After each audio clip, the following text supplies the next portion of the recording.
Long before there were fluffy cages in suburban kitchens, miniature bow ties on piggy Instagram influencers, or elaborate plastic castles built inside bedrooms, guinea pigs were wild, rugged creatures.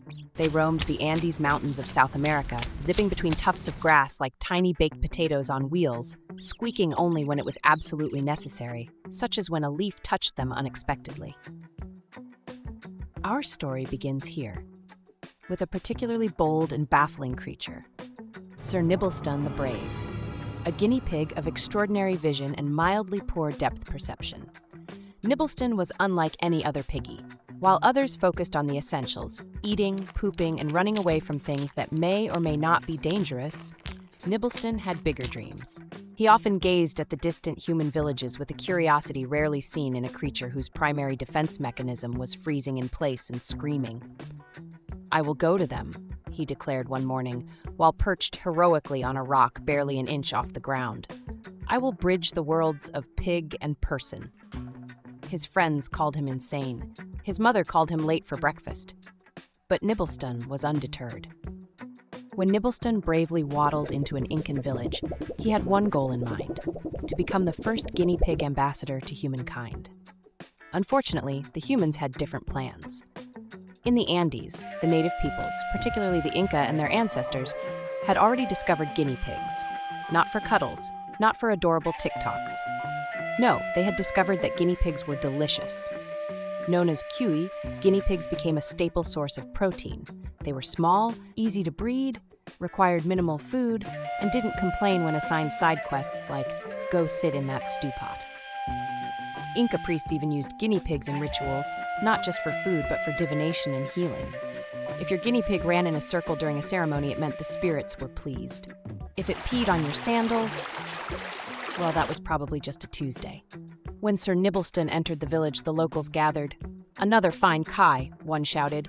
"Extra plump," another said. But Nibbleston did what no guinea pig had ever done before. He stood up, as best as a creature shaped like a slightly overfilled pillow can, puffed his cheeks with righteous indignation, and let out the loudest, longest week in history. The sound was so high-pitched it shattered 3 clay pots and startled a condor clean off a cliff. The village was stunned. Was this a messenger from the gods? A sacred squeaker? No one wanted to be the first to cook a divine potato, and so Nibbleston became a house guest instead of a house entree. Once spared, Nibbleston quickly made himself at home.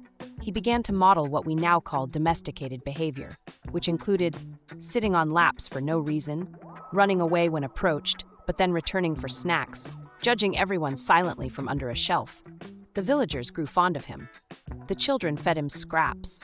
The elders watched his movements for signs and omens. The cats avoided him because somehow he always knew too much. Soon, other guinea pigs were brought into the homes.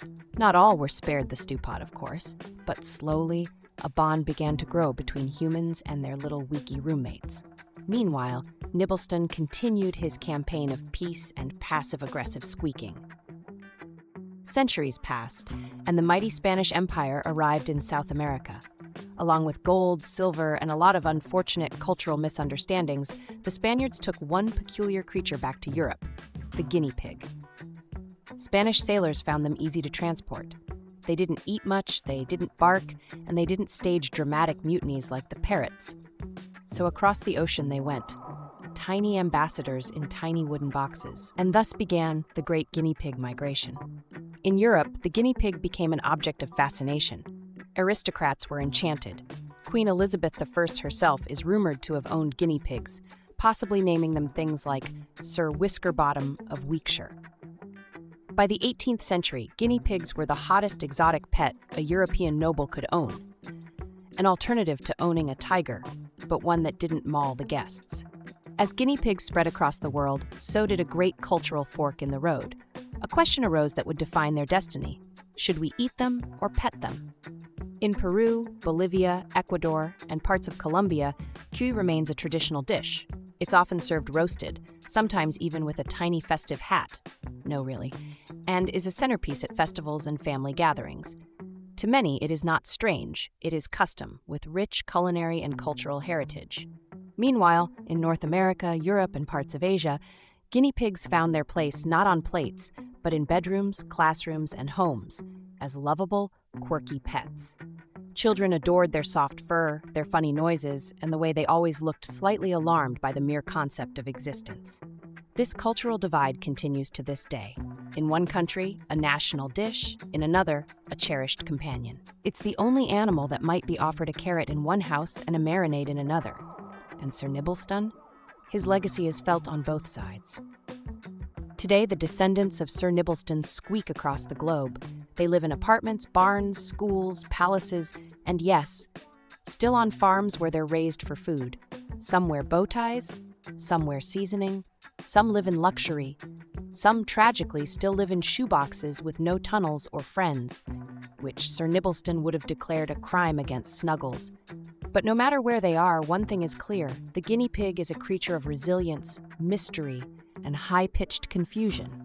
Their history is as unique as their body shape. From sacred offerings to social media stars, from ritual animals to registered emotional support fluffballs, guinea pigs have quietly shaped human culture in their own chubby little way.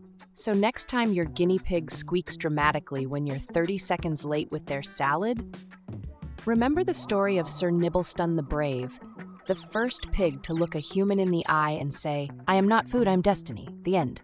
Until snack time.